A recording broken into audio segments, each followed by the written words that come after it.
Insurance isn't one size fits all, and shopping for it shouldn't feel like squeezing into something that just doesn't fit. That's why drivers have enjoyed Progressive's Name Your Price tool for years. With the Name Your Price tool, you tell them what you want to pay, and they show you options that fit your budget. Enough hunting for discounts, trying to calculate rates, and tinkering with coverages. Maybe you're picking out your very first policy, or maybe you're just looking for something that works better for you and your family. Either way, they make it simple to see your options. No guesswork, no surprises. Ready to see how easy and fun shopping for car insurance can be? Visit Progressive.com and give the Name Your Price tool a try. Take the stress out of shopping and find coverage that fits your life, on your terms. Progressive Casualty Insurance Company and Affiliates. Price and coverage match limited by state law. Honey, we are getting down to it on All Stars 8. Get down to it. Yep, it's the top 5 this week, and they are tasked with creating unique, show-stopping looks in the workroom that scream, "I'm a winner, baby," from former winners on the runway. Inspired by previous All Stars winners, not me, and with the guidance of Chanel and Raven, the queens grab the sewing machines and glue guns and they get to work.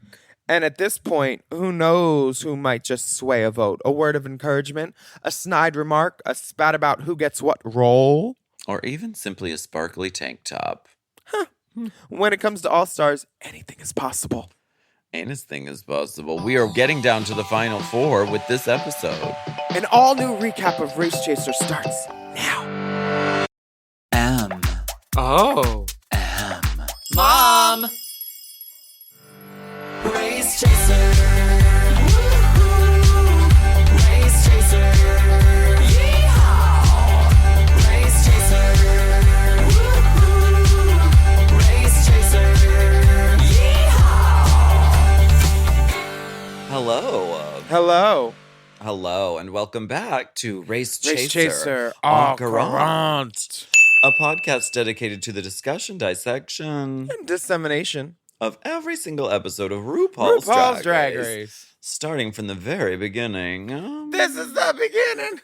Oh, she's cooked. Girl, pride. Her goose is cooked. No, I think we all sound like that. This is the Tuesday after Pride. Baby, my goose is scattered, smothered, bothered, and stuffed. My name's Alaska. What is yours? Hello, I'm Derek Barry. Goose. Last week... Get goose.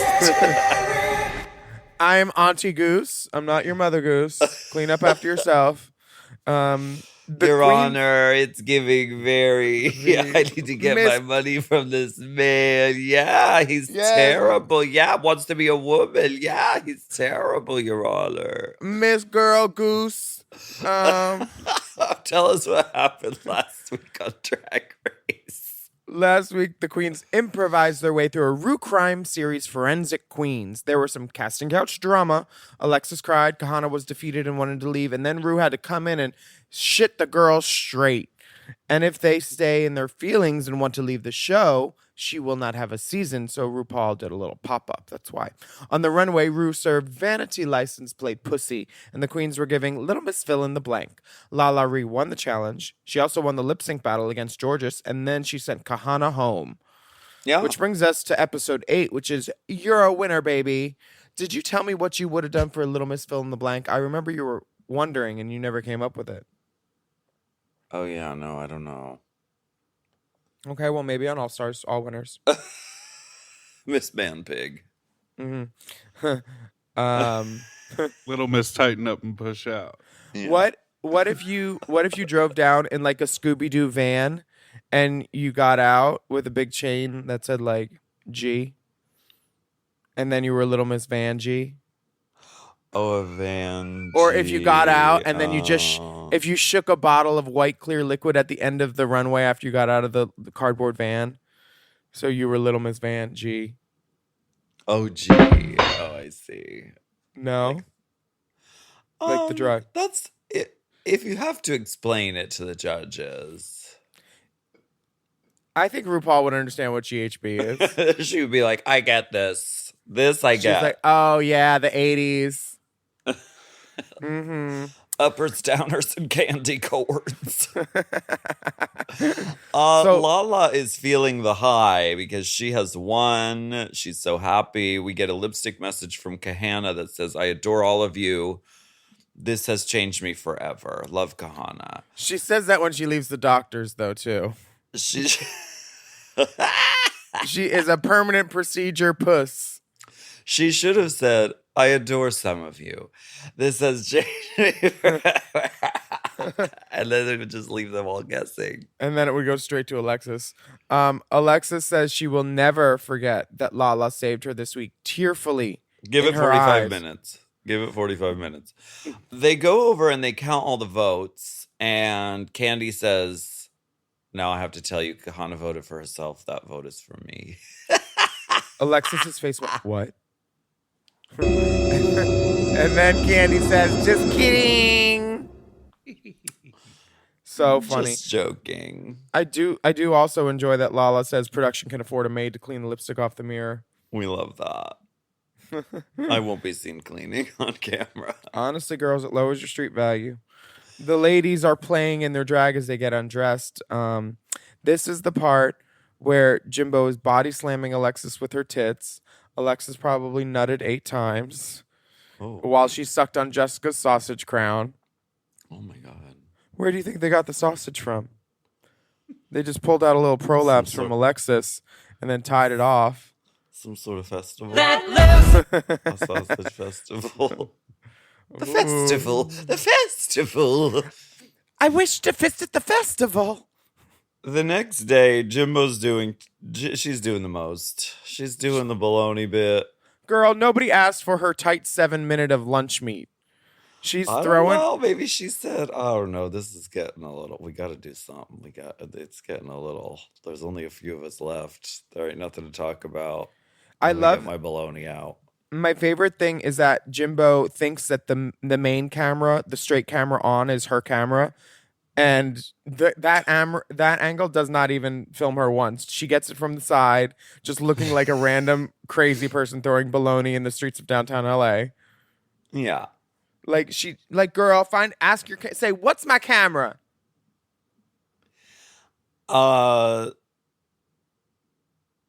The queens. Yeah, that's gross. I'm just imagining the smell. I don't. And warm. It was up against her body that whole time while she was probably getting mic'd. Was it against her creamy thighs? Oof, probably. That's I where it fell out of. Statement. I would like to smell the bologna. Oh, now you want a bologna sandwich? No. I could go for a bologna sandwich myself.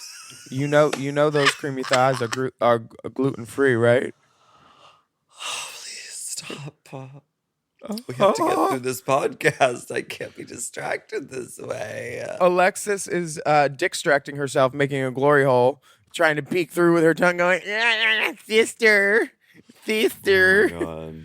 The workroom is very empty because now there's only 5 girls here. And RuPaul comes in and says, who's quitting today? Oh, she does it. She said it's quitting time. The pick crew. Maxine Challenge. Mm-hmm. It's drag droppings inspired by all different All-Stars winners. Well, not all different, but some. No. I was so plucked. I was like, yet another dig. First, you do a pound cake episode. Yeah. Then the next week, you literally are like, and all of these Hall of Famers except for Alaska and Chad.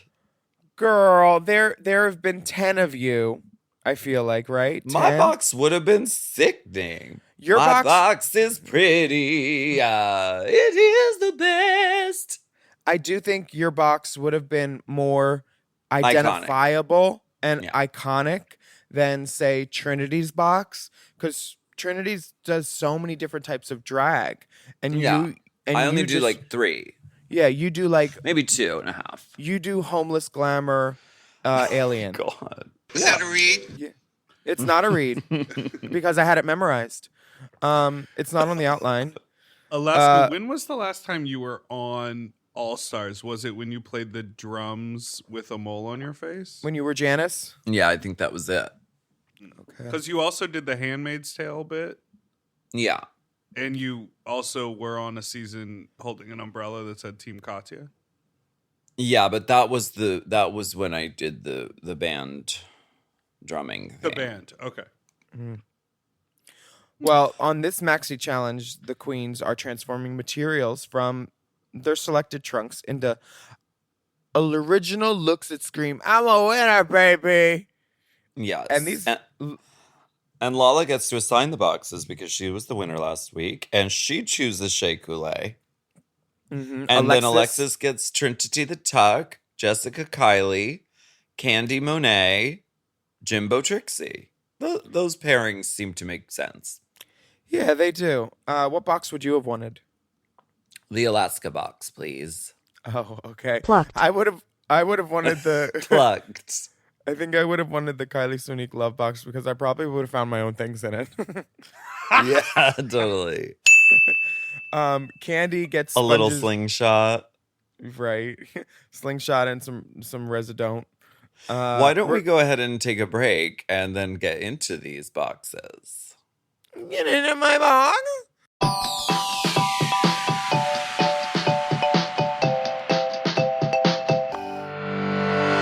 This podcast is brought to you by Squarespace. Squarespace is the all-in-one website platform designed to help you stand out and succeed online.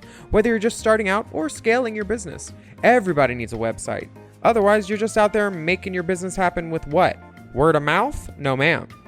If you've got a passion project that you're starting, if you want to start making drag watches that are purely ornamental, made for the sole purpose of a queen touching her wrist during lip sync when the song lyrics say, "Time." That idea is brilliant and needs a website. This is why you need Squarespace, because Squarespace gives you everything you need to claim your domain. Showcase your offerings with a professional website, then you can grow your brand and get paid all in one place. Plus, they have integrated SEO tools, which means search engine optimization, I think, so you can show up more often on search engines. And their Blueprint AI design tool, which can get a fully custom website built in just a few steps if you want to do the whole AI thing. Plus, you can connect your socials, set up easy ways for your customers to buy your products, and even schedule appointments with you. It's all right there on Squarespace. I've scaled a number of businesses in my time, and they have all needed websites because websites just legitimize you, you know? And Squarespace is a great spot for a creative person like me who needs to make a website and has great ideas but doesn't necessarily know the HTML, QRL, TMV of it all, you know? Because I'm not an IT whiz at all. But Squarespace makes it easy for me to select what I want and then put out a wonderful website. And it could be the same for you. You need to check out squarespace.com/drag for a free trial. And then when you're ready to launch, just use the offer code DRAG to save 10% off your first purchase of a website or a domain, which is kind of the same thing. Squarespace.com/drag. Chime is changing the way people bank. They offer the most rewarding, fee-free banking, and it's built just for you. I don't want to interrupt here, but I want to chime in. They're not like traditional old banks that charge you overdraft and monthly fees. Plus, they have thousands of fee-free ATMs. There's nothing more frustrating than added fees when you're just trying to access your own money. Exactly. So with Chime, you are not just switching banks, you are upgrading to America's #1 choice for banking with a Chime checking account. And how about some of these benefits? All benefits here, honey. Get 5% cash back on a Chime card in a category of your choice, like gas or groceries. And you get savings that grow faster with 3.75 APY. That's 9 times higher than the national average. And don't forget, they also have Spot Me, which lets you overdraft up to $200 fee-free. We all need to be proactive in our own finances and understand what our money's doing, and banking can be confusing. There's so many hidden fees and policies that are different at each bank, so you have to look out for you, and with Chime you could do that. Yes, God, and don't just settle. Find what works for you and get the perks and benefits that are beneficial to your life. Check out Chime. Honey, I did. I'm a Chime user, and Chime is not just smarter banking, it's the most rewarding way to bank. Join the millions who are already banking fee-free today. Head to chime.com/drag. That is chime.com/drag. It only takes a few minutes to sign up. Chime is a fintech, not a bank. Banking services provided for MyPay and Chime Card provided by Chime Bank partners. Optional products and services may have fees or charges. Stated annual percentage yield and cashback for Chime Prime only. No minimum balance required. Checking account ranking based on a J.D. Power survey published October 20th, 2025. For more information on APY rates, MyPay, SpotMe, and travel perks, go to chime.com/disclosures.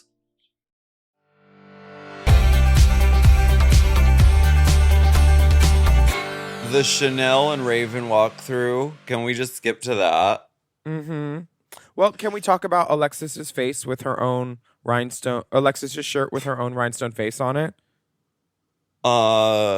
Sure. I mean, I didn't notice. What kind of villain wears a shirt with their... What kind of villain wears anything with their own face on it? Aw, that's a cute shirt. I would like that. Yeah. Chanel is here. Sure. Chanel comes through for her walkthrough fitting consultation with Alexis as her seamstress. This was brilliant. I don't know if they told Chanel. I think they probably didn't have to coach her at all. I think that she derailed and derided everyone just perfectly on her own. Well, how long have you been in the All-Stars competition and been afflicted with this affliction? And have you always known you'd be afflicted with this affliction of drag? And her fucking feathers are poking Raven in the face. They're like 2 inches from Raven's cone in her cheekbone right there. Did you see that? They're in Raven's single shot. And then they cut back to Chanel, and her single shot can't even contain all of her feathers. This is how you do drag. Upset the fucking wagon. And these poor purple chickens that had to die on her each shoulder. Many dead purple birds. She said, "Come here, chicky, chicky, chicky." Now get in that grape Kool-Aid. Let me die you. This was the Tori and Dean. Mm-hmm. Wait, was it Tori and Dean? Yeah, it was Tori and Dean. This is the Tori and Dean interview on acid.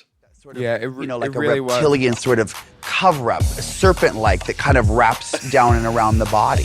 She wants you to make something for her. Chanel is always going to have some chimera animal reference in her outfit, some mystical bullshit, something of a carnival. She looks great. I'm wondering why all of these queens pick up their trunks and travel them over when they clearly have wheels on them. I don't know.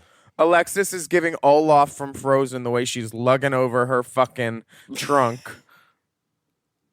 But she does have a beautiful sketch made out. It looks very Mugler, a good shoulder, a nipped-in waist. And now, did you think about doing something totally different, though? Maybe something reptilian with feathers. Peplums and ornate costumes. Something very juggling.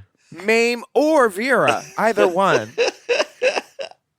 Chanel is wonderful. I hope this is like teasing her to come back for another All-Stars, because I could see that happening, and I think she would just be a captivating characteress. I would also like to notate that Raven is in her Carrie Colby promo shoe with the little gumdrop heel and a slim French cut panty with a polka dot ruffle, which she pulls down midway through. Midway through the girls, she says, "Let me show you this Target bra," and then this bejeweled, pearled snood and the sculpted hair. Raven looks beautiful, and she's got some blue up in that eye. I love how Raven looks. I am not a fan of her, but she is funny and engaging in this episode. Okay, yeah, she looks great. Yeah. You can't come for the looks for sure. Beautiful. My compliments to the doctor. I hope Chanel comes back, and I have a feeling that she will steal that purse. By the purse, I mean the prize. But... Yes. Can I just give honorable mention to Chanel telling Candy, "I just love that you truly just live for yourself. I can appreciate that." She just called it right out. She does. Where the fuck is RuPaul? Why did they send in these two? Do you think RuPaul wasn't getting what she needed? So she's like, go in and say horrible things right to their face, like backwards compliments, Chanel. And Raven, you just go stare at people and intimidate them. Do you think that's what RuPaul said? Usually they do this when RuPaul is getting in drag on the same day. On the finale, yeah. Yeah. So I don't know. Maybe Ru was like, I had to go in and put out a fire last week. So honey, this week you go do it, Tootsie. Or maybe she was filming her Architectural Digest that week with no frills. No frills. She didn't have time. Jimbo's struggling with time management as always. This is what Jimbo does. She's the last girl out for every show. She's the last girl out of the building after the show. She's the last girl out for the meet and greet. She's not good with time management. And if you talk to people, you're even worse because that puts you even more behind. She's also stealing. Yes.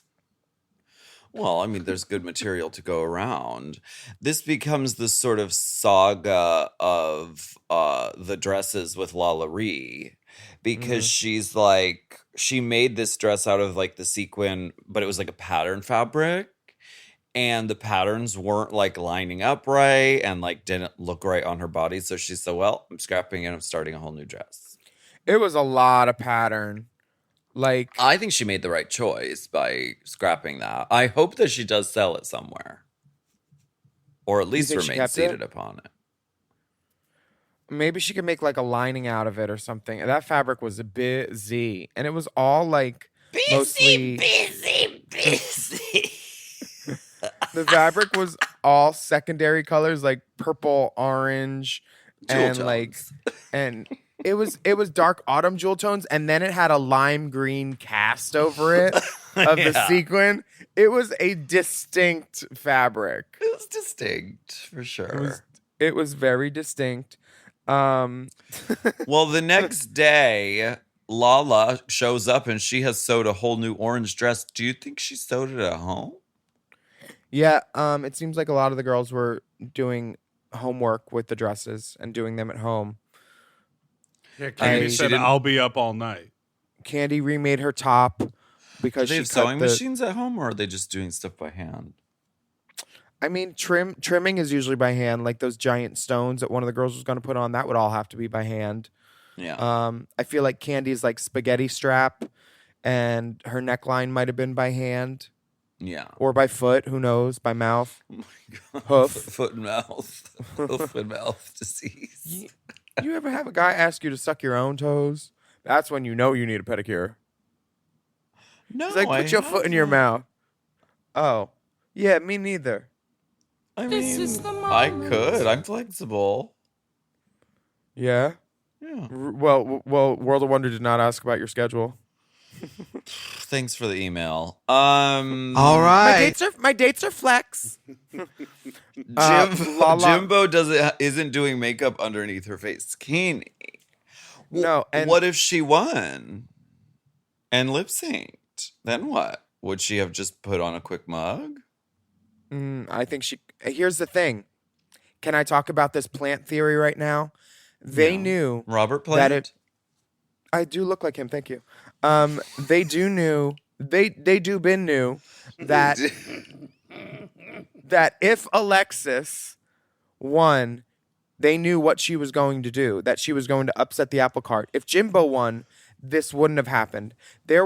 Jimbo could have designed fucking Rick Owens meets Mugler, a fantasy on the runway.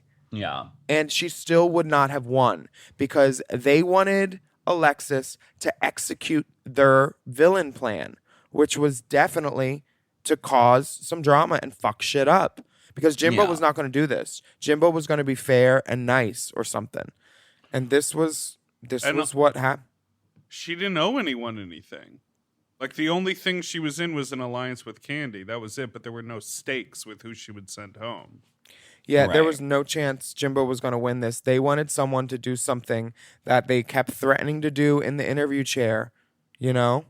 Yeah. And that's Alexis. Alexis was the villain in this. But everyone is talking about that bitch Jimbo got to go because she's the biggest competition in the chairs. And this is also foreshadowing because Lala says, I want to make a big gown with puff sleeves. I've never made anything like that. I've never sewn a gown before. And then Jimbo makes a big gown with puff sleeves. So it's kind of like this. It feels like this whole episode was written by AI because all the story beats that are programmed in are being hit. Does this make sense? Yeah. And even in like, bitch, where is it? They're sleep deprived when they walked in, and they're saying something about being confident and comfortable. Tell me that ain't a read. You look confident, comfortable. You look comfortable in your drag. You look comfortable. Is the floor comfortable? Are we to the main stage? Alexis is seen on camera saying, I would not send Jimbo home if I was in the position to do so. So this is foreshadowing, 100%. They're getting Alexis to say everything that she will or won't do. Yeah, and she the queens says that to Jimbo. They pull each other aside and make a little alliance last minute. Yeah. And she also says to Alexis, oh, I won't forget what you did to me last week in every segment. Or she says it to Lala. It to Lala, yeah. Yeah. I'll never forget this. Have you been watching Roscoe's and Heidi's Patreon too?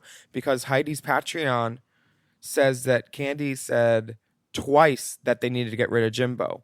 Once, it was when there were 3 girls down and Jimbo said something to a producer while they were in the car waiting to come in, and it made the producer laugh. And then Jimbo got out of the car, and Candy turned around to the van of girls and said, if Jimbo lands in the bottom, we need to get rid of her because the producers live for her. Well, which is something true. Which is something that Heidi says other girls confirmed happened, but did not wish to be named and brought into the brouhaha. Girls other than Alexis.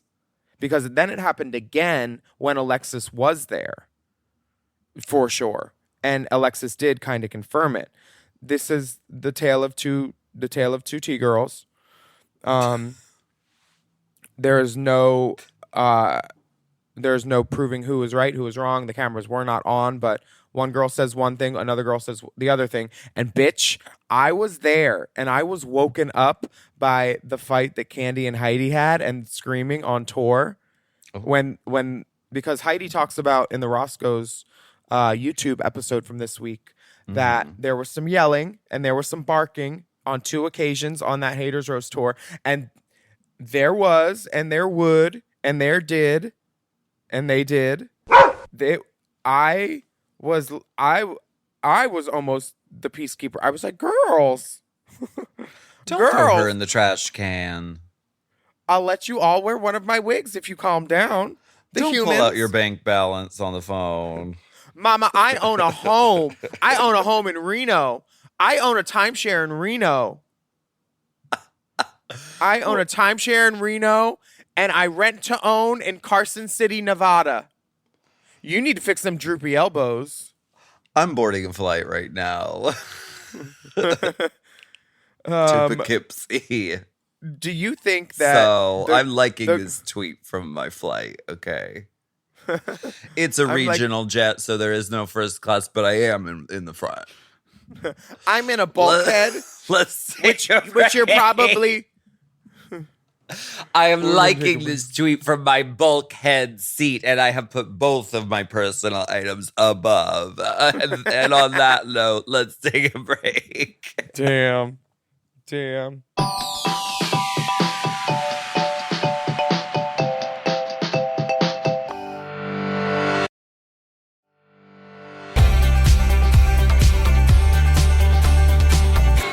Wait. Candy quoted Gaga. Because the girls are talking about how tired they are, and somebody says no sleep, and then you hear Candy off screen go, bus.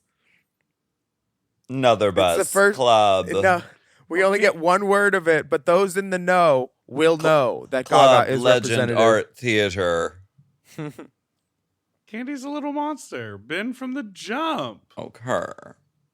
I know. Candy's the biggest little monster. She should be in a remake of Little Monsters with Fred Savage all grown up.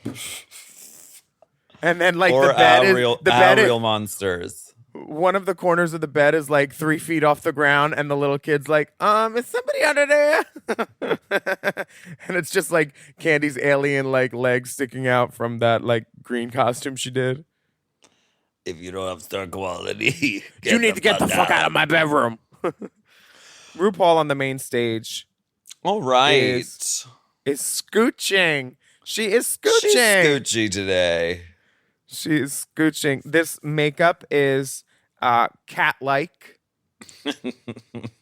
And you know RuPaul loves to do a turquoise accessory. She does. A single turquoise bracelet. She said, "Oh, Curtis William isn't available for hair anymore. Just give me that dust bunny under the couch." Okay. What the fuck is this Sharon Needles goes to a rave wig? Oh my god. It's Sharon Needles meets a bi-level Madame LaQueer.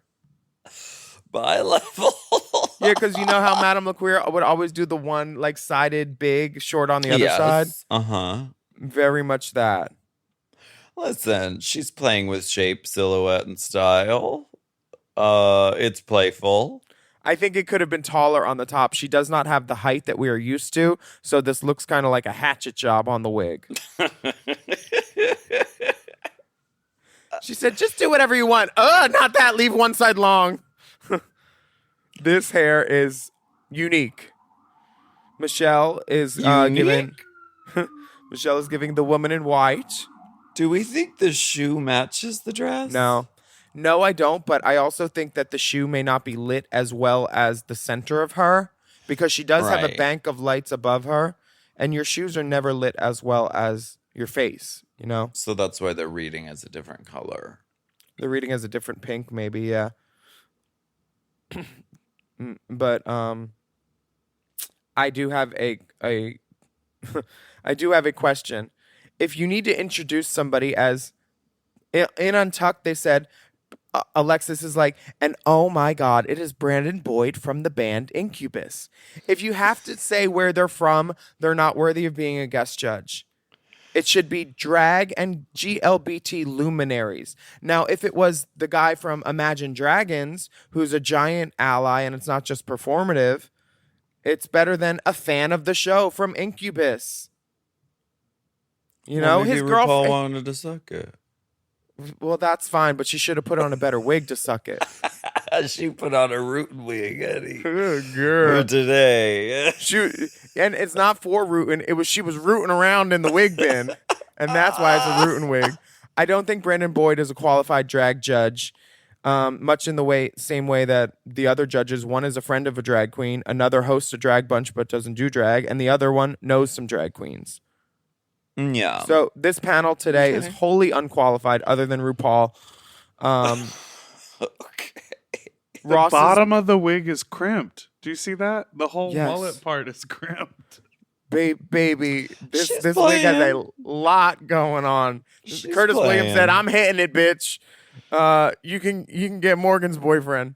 Now I do have a question about Ross's blouse. We're setting up $175. How much? How much? $175. Oh, okay. And that is not even a silk satin. That's a polyester satin. Polycrepe to sheen. I have a question. Yeah. Do you think that the colorblind people that would wear this blouse could also be afflicted with deafness because the pattern is so loud? Yeah. I'm worried for everybody who wears a Ross Matthews blouse. I want one. I still have to get one. Do you think we should wear them in promo next season? Yes. That's a good idea. Do you think we'd lose viewers even more so than when I just normally talk? Let's get to this runway. Because that means we're not looking at Ross's blouse anymore or Rue's wig. Oh my God. Project Runaway. Candy Muse. Candy Muse is looking fierce. She looks very Tom Ford for Gucci. Monet Exchange is known for sleek gowns. She wore that briefcase gown that was like all Naugahyde. This is a similar silhouette. It's very New York girl, no frills. She's got her sponge. If she did not have the sponge, I would have no idea that she was given Monet's box. Yeah, I mean that is true. Does she look great? Yeah, Yes. She looks gorgeous. I love this silhouette of dress. This is one of the first like custom dresses I ever had made. Was literally this shape and this color and like a shiny black dress that's scooched down to there and slit up clean up to my hip. I love a simple black dress. I think she looks great, but it's verging on safe. Yeah, and I mean, at least she did everything in her power. Otherwise, she put on a great piece of hair. She greased herself up like a manatee caught in a waist retention pipe trying to get out. She is oiled and lovely. And then just given OTS on the runway and pooching, mama. She's pooching. Beautiful. Sponges. Jimbone is up next. This is fabulous. Yeah. This puff sleeve and the crazy pearl face. She knew where to spend her time wisely on this because the sleeve and the silhouette is such a dramatic impact. This is like, as soon as you see it, you're like, oh, this will be fan art for the rest of, you're going to see this for the next 40 years and be like, oh, crazy Jimbo. Yeah, it's definitely well done. Yeah, it's well designed and then it's well made. She knows her way around, putting a look together clearly. And a catsuit is very hard to do. Yeah. And does this read as Trixie? No, it doesn't necessarily read as Trixie, but it reads as inspired by her, and Jimbo made it into her own. Yes. I mean, if they wanted something just to read as a Trixie, they would have kept James. Oh. Okay. Was that a read? Yet another dig. Next is Lalaurie. Wait, okay, keep going. She's giving orange, tangerine, creamsicle. I love those. I love it too. I think that there should have been bigger jewelry or different jewelry. And this hair Alexis gave her. And I feel like the front should have been pulled down a little bit, like a little quiff in the front, like a bedhead Marilyn, instead of all up off of her face a little bit. She's doing that Queen Elizabeth shit. She's doing that RuPaul thing where you scooch it back even beyond where your hairline would naturally be. No, I get that. I don't mind the placement, but I think some of the hair should have fallen forward like a soft, disheveled Marilyn instead of more of a sculpted Marilyn. You know what I mean? Sure. Yeah, I do. I also think the sleeve arm looks like her big arm coming out of the no sleeve side looks like an asshole being prolapsed. Because unless she has her arm flat against her body, it looks like the elastic on a sock when a foot's real big. You see what I mean? I like that asshole being pulled out right there.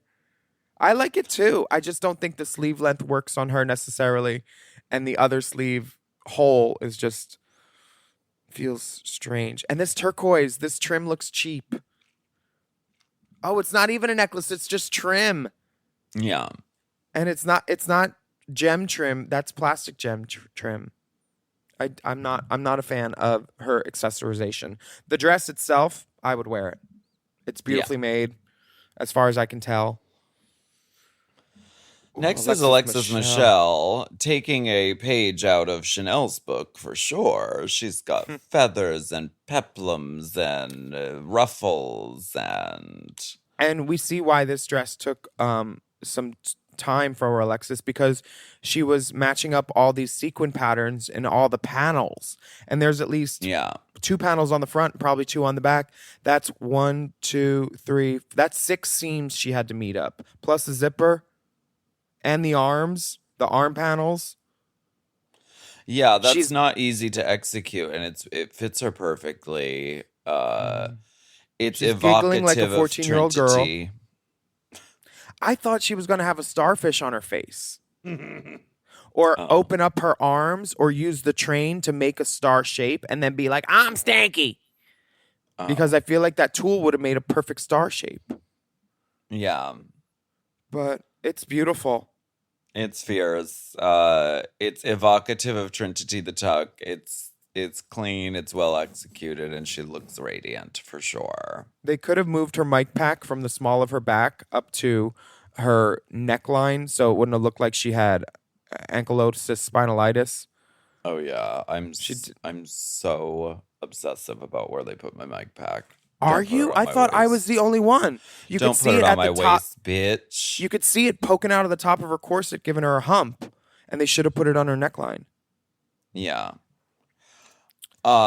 Jessica Wilde is giving snakeskin silver sex. It's giving handkerchief hem Versace, chartreuse and silver. Chanel was like, it's very samba. Yeah. Like Chanel knows the difference between a fucking samba and a cha-cha. Sarita cha-cha. Do you think if I gave Chanel $400 out of my purse, she would wear this gown? It is reptilian in nature. I love it. I think it's very like Love is a Battlefield, like Queen of the Hookers getting in a fight with the Johns.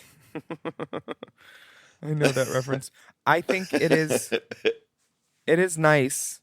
It's a little. It's nice. What is your umbrage? It's a handkerchief hem. This took no precision, really, and the boob. The top has precision. What'd you say? The top has precision. The top is obviously constructed on a corset, which was already hers. Oh. And put together on that. I do think there is some expertise that went into this. I don't think I don't think difficulty wise, if we're going, by her difficulty level, I don't think this was as difficult as many of the other girls' stuff, including Lala's. Whose box is this? This is Sonique. Kylie Sonique. Oh, okay. I don't think the tit necessarily. The one tit, the pointy tit. Pointy tit. Old pointy tits over here. Yeah, I think the hair should have been flipped to the other side for pointy tit. You know what I mean? The hair should be covering the strap, not her shoulder. She can get peekaboo shoulder. Yeah.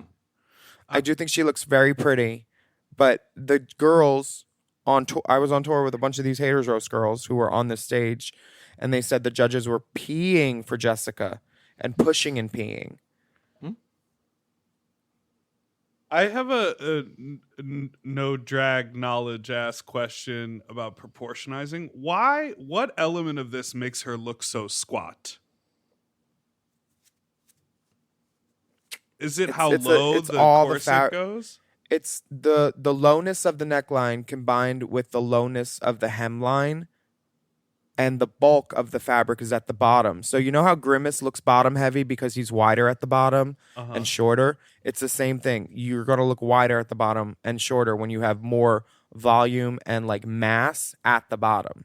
Okay. I'm glad she kept her hair off her face and bouncy and beautiful and kept her neckline open. This kind of open neckline really helps in the way that you see Lala's is kind of blocked off, where it's just face and all hair and fabric up to her chin. Yeah. But Jessica looks pretty. She does. We definitely get some judges' critiques here. They said Candy's look was too simple. I agree about the neckline could have plunged lower. Yeah, and I have some hypocrisy from Michelle Visage. Michelle says to Alexis, I had no idea you could sew like that, which is crazy because in the Gaga episode, Alexis Michelle wears that velvet dress, and they're all like, oh, the fit on this, I know this wasn't easy to do. And didn't Alexis make that dress? I thought Alexis learned to sew since her season. Oh, yeah? Okay. Or maybe I'm making that up. Maybe that was someone else. But I think it was Alexis. I thought Alexis knew how to sew based on her other sewing challenges. Why didn't you tell me you could sew like that? And then Michelle Visage says to Jessica, I had no idea you could throw down like this, when Jessica won the ball challenge for what she made. Even though it was just a leotard. See, this is where I'm telling you they were trying to push Jessica through a little bit too, because that ball challenge could have gone a lot of different ways too, and it went to Jessica. Okay. So Michelle saying she has no idea. Yeah, because last time she sewed something, she made a little pink leotard. Looked beautiful, but it did not take all the skills of somebody else, that challenge. I'm just saying, IJS. Well, the winner this week is Miss Alexis Michelle, who wins $5,000. Jessica and Jimbo are deemed to be safe. Who would you have picked as the winner? Based on recognition from the box and execution. Well, Jimbo, but you can't give her a win every week. So if Why I'm not? putting my They did it to producer you. hat on, And no, they've done it did to her. not. Jimbo's They won spread 6. around the wins a little bit. Didn't you win 4 challenges? Yeah. And Sharon won 4 challenges. How many has And Jimbo won? 6. Half of 6, 3. But also, so they're spreading around the wins. I mean, and I think Ben de la Creme won 5 challenges. Mm-hmm. So I think they're more conscious of it now than they used to be. And I think they're spreading around the wins. And also it comes down to who do they want to have to make the difficult decision here. And they want Alexis to make that decision. Yeah, because they know what she's going to be doing because she's been saying it in interview. Or actually, maybe they just know that she's a liar because she's been lying this whole time too, because she's been telling girls one thing and then she does another thing. But well, I mean, either way, if you end up winning this episode, you have to send home someone beloved. You have to send home Candy or Lala. Like, that's a difficult decision no matter who it is. Or you could do something even cooler and just say, you know what, RuPaul, I'm done being your fucking fill-in and done judging. I'm going to send myself home because I don't think this is fair. I wish someone would do that and just have the cojones to say, fuck you, bitch. Do your job. You're a judge, so why don't you fucking judge? No, Ben did his own thing. Ben came there to prove what she wanted to do, and she proved it to herself that she could do it. And then she said, my time here is done. I've done what I needed to do. I think RuPaul needs to do what she needs to do. It's called RuPaul's Drag Race, not Contestants' Drag Race. So do your fucking job, stop villainizing these girls, and keep the blood on your hands where it belongs, RuPaul and Michelle and Ross and Carson. Have some fucking cojones and do your fucking job. Because villainizing the girls makes the fans feel like they can villainize them too for making the decisions that you put on them for making a TV show because you don't want to be villainized anymore. Just hold up the transportation flag again, RuPaul. They'll villainize you for that, not your judging. I'm just really pissed at this. Like, why can't the girls just go in the back and slap around Candy's titties and have a good time?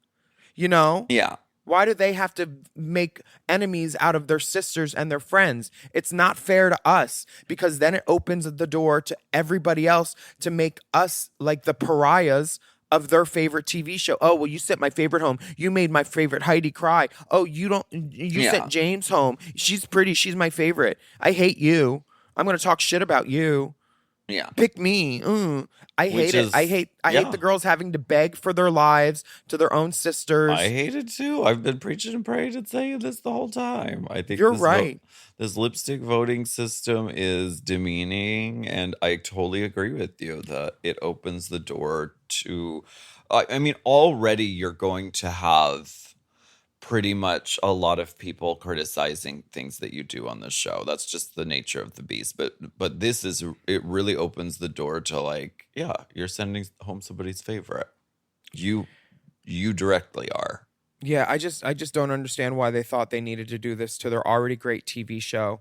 And it's like when they moved Drag Race to Friday night. It's like, you didn't need to do that. Fridays were already fucking busy at these clubs. it was already a busy night. When it was Monday night, put it back Monday nights on logo. Honestly, because when it was at Mondays, it created a whole new sense of revenue for the gay community and clubs because people went out on Mondays again. Yeah. You know, I think that it's very clear that World of Wonder wants their judges to do as little work as possible to keep them on the fan side and to make the girls be their villains. Well, why don't we take a break? I need one, bitch. I need to get a drink because I've been yelling and screaming and scooching.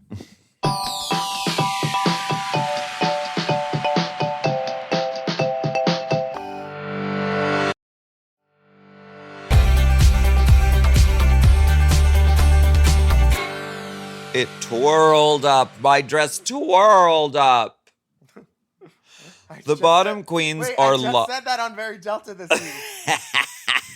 I just said that on Very Delta this week. It was very Delta. The bottom queens are Lala Ree and Candy Muse, which, again, whoever it goes home, people are going to be mad. They're both beloved, and you could argue both ways of how this could go. Alexis is giving us one final acting challenge as she's doing her lipstick box deliberation. Girl, do they have the same track record? Can we bring up the Wikipedia? Yeah, she says they have the exact same track record. What about minis? Let me look. See, but it's hard with minis because they don't do season. minis every week. I know, but Mickey does. But even if they do two mini challenges, if you won one of them, it's like a bonus point. This will be part of my rubric, by the way. Let's look at track record here. Candy and Lala. Wait, this is previous? Sorry. Oh no, here we go. Candy Muse. Candy Muse has one high with her team, one win, 4 safes, and the bottom 2. Okay. And Lala has 3 highs, 3 safes, and 1 win. So technically, Lala has a better track record based on RuPaul's Drag Race.fandom.com/wiki. Based on the rubric, Lala Ree has a better track record. Sorry. Bitch. You're really going to be sitting alone. Based solely on my rubric, that's how, that's all you have to go off of. Baby, I built myself from the ground, rubric and mortar. Mortar is what Candy uses as a primer. But either way you did it, because if Alexis was like, I just promised Lala Ree not to send her home because she saved my ass. Even if she did that, people would be like, oh, so you're just being an alliance, you're just voting for your friend. You know what I mean? But here's the thing. In the interview chair the night before, the girls are all asked, based on these outfits that you're seeing, who would you send home? So they already kind of know who people are sending home. And Alexis just puts on her best Judy Jetson dance hooker costume. Because that's what it is, and it's beautiful. She looks beautiful, and then she collapses at the box at the thought of picking a lipstick. She collapses. She looks into the camera, blinks, she heaves her bosom. She's an actress. And then she collapses. She thinks, theater. She picks up Lala's lipstick, looks at it, contemplates. Actually, she doesn't contemplate.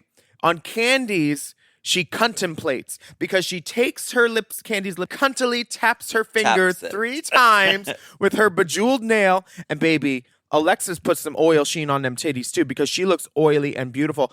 Alexis's costume is great. I love it. She looks like an ice skater princess on roids. Meets Judy Jetson. And who could this lip sync assassin be? It's the one and only Nikki Doll. She is looking very Saint-Tropez. She just got a tan, honey, in the south of France, honey. She looks like the Jessica Simpson version of this song. She really does. And I'm surprised. Did you see what she said online? What? She said it was a shitty lip sync song. I like Nancy Sinatra in my earphones, not to perform it. Ooh. And she said instead of all of these people critiquing her, they should get out there and try to perform something to a song that they don't want to perform to.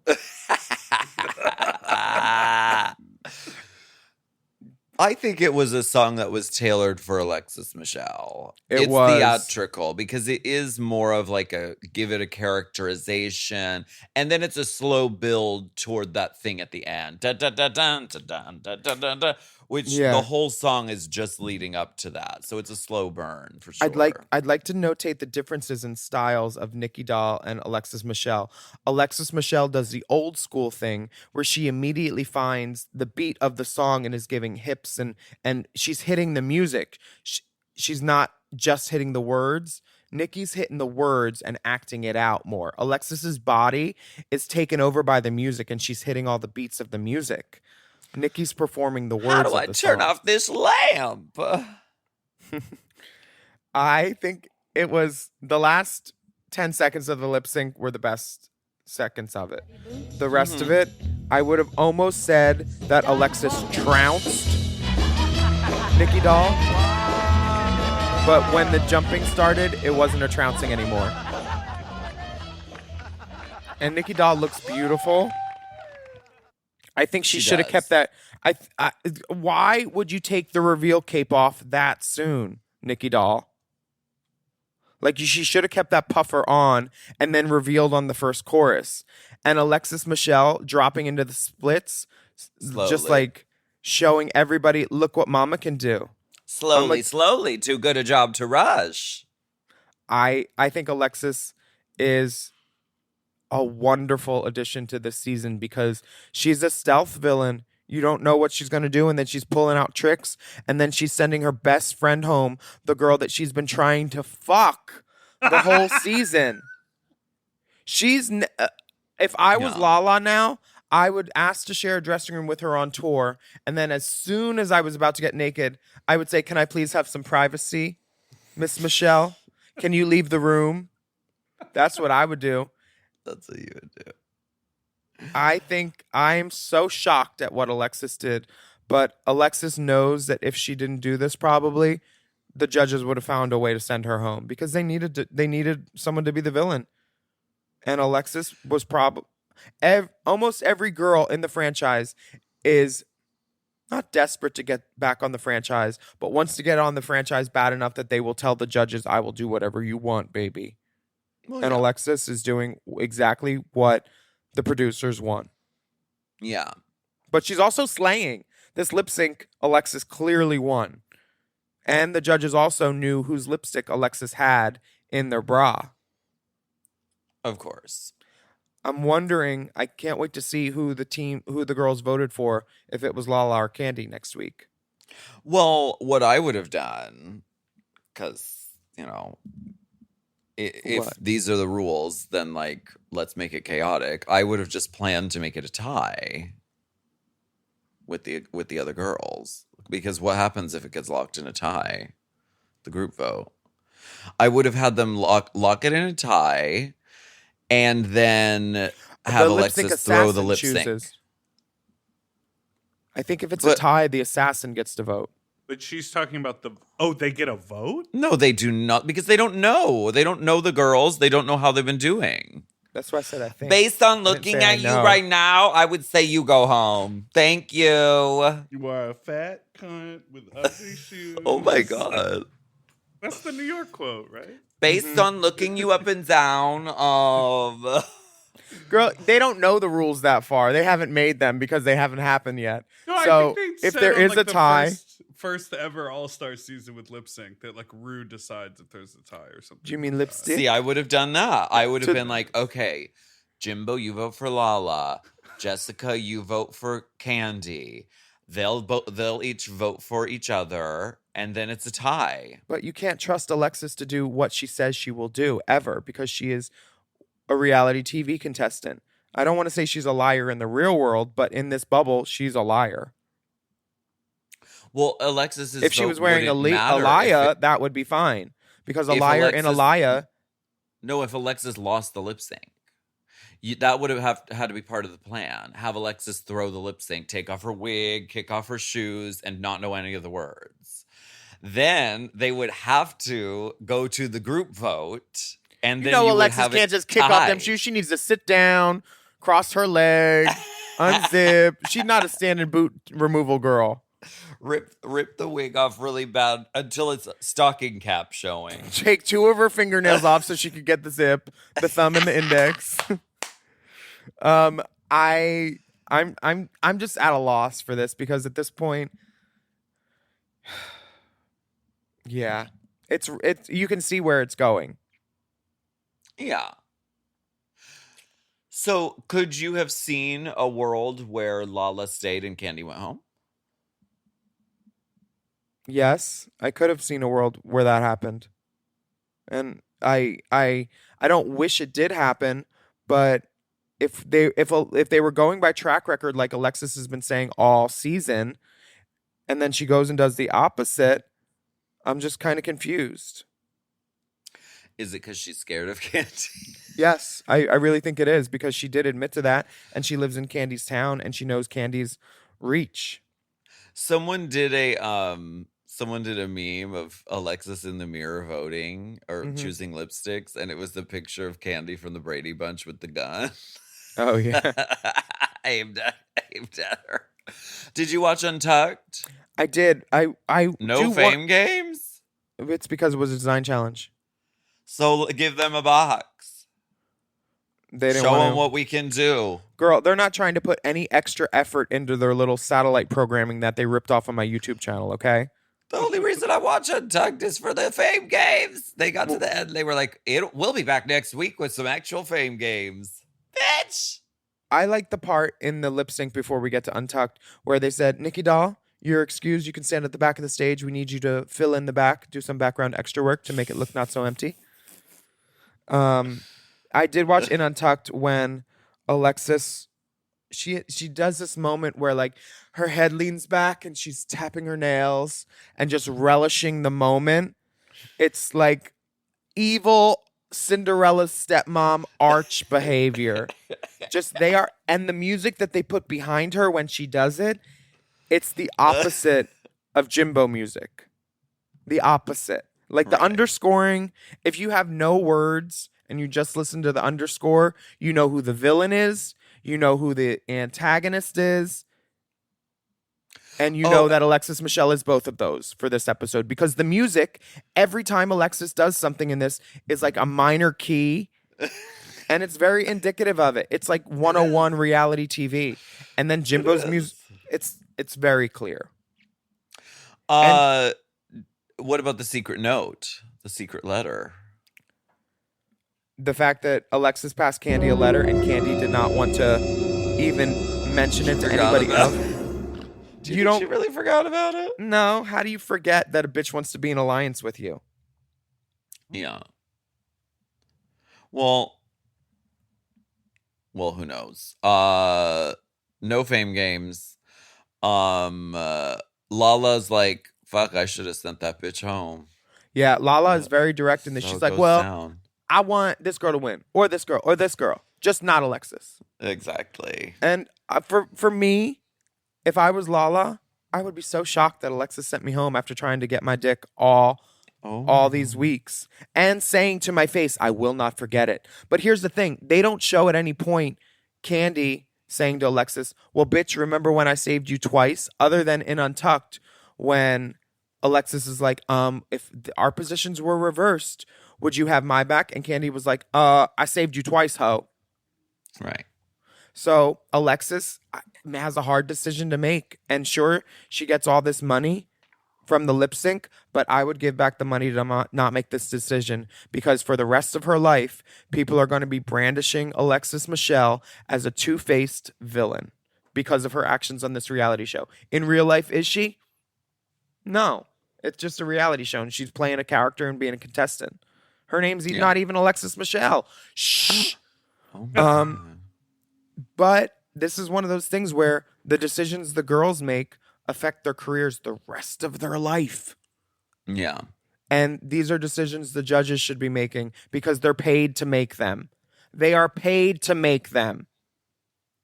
Do your fucking job, judges, just like we do every week on Race Chaser. Thank you for joining us. I'm Willam.